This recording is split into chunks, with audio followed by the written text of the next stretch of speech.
नववर्षानिमित्त महाराष्ट्राची कुलस्वामिनी आई तुळजाभवानीच्या मंदिरात देखील भाविकांनी मोठी गर्दी केली आहे।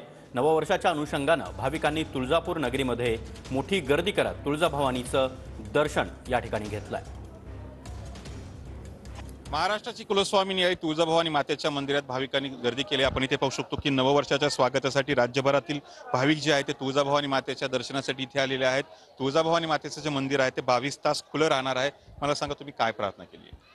प्रार्थना अशी गेली की आता येणारं वर्ष आमच्यासाठी चांगलं जावं। आतमध्ये दर्शन घेतले, मॅनेजमेंट ही खूप चांगलं आहे आणि सर्व व्यवस्थित त्या लोकांनी केलेलं आहे मॅनेज। बस बाकी तर ठीक आहे। कुठून आलात आणि धार्मिक स्थळाला तुम्ही हे करताय? आम्ही मुंबईवरून आलेलो आहे, पहिल्यांदा आलेलो आहे आणि आम्हाला खूप चांगला आज प्रतिसाद भेटलेला आहे।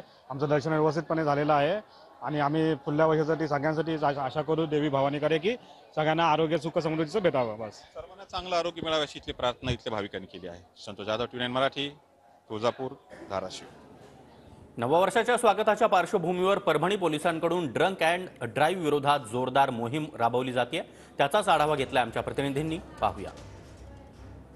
वर्षाला निरोप देण्यासाठी आज तरुणाई मोठ्या प्रमाणावर जल्लोष साजरा करते। नवीन वर्षाच्या स्वागतासाठी खरं तर मोठ्या प्रमाणावर जल्लोष या ठिकाणी साजरा करण्यात येतोय आणि आजच्या दिवशी कुठलाही अनुचित प्रकार घडू नये यासाठी पोलीस प्रशासन या ठिकाणी सज्ज झालेला आपल्याला पाहायला मिळते।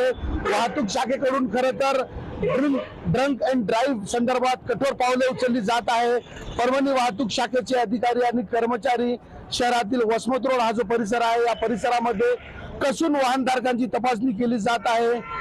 मद्यप्राशन करून वाहन चालवणाऱ्यांची कसून या ठिकाणी तपासणी केली जाते। वाहनधारक 31 ला दारू पिलेले आढळून आले तर त्यांचे वाहन जप्त करून दुसऱ्या दिवशी ते वाहन कागदपत्र तपासणी करून पोलीस प्रशासनाकडून देण्यात येणार आहे। त्यामुळे एकूणच 31 साजरा करा, मात्र आपल्या वाचून दुसऱ्याला नुकसान होऊ नये असं वागू नका, असंच आवाहन यावेळी पोलीस प्रशासनाकडून करण्यात येतोय। कॅमेरा पर्सन सय्यद खिजरसह नजीर खान, TVNine मराठी, परभणी।